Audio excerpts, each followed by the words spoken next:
के नेपालको आफ्नो अस्तित्व छैन? हामी वीर, परिश्रमी र स्वाभिमानी नेपाली, तर आज हाम्रो वीरता र हाम्रो स्वाभिमान, हाम्रो श्रम, सिप सबै थोक खोसिएको त छैन।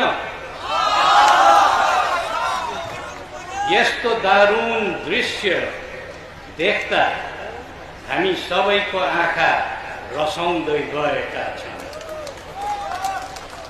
आजको युग विकासको युग हो। आजको युग प्रविधिको युग हो।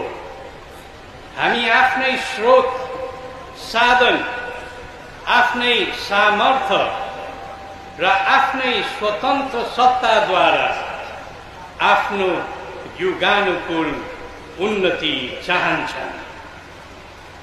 त्यसैले सोच्ने बेला आयो। अब कुन, के, कस्तो राष्ट्रिय दृष्टिकोण हामीले लिने, कस्तो प्रणाली, पद्धति र परिपाटी हामीले अगाडि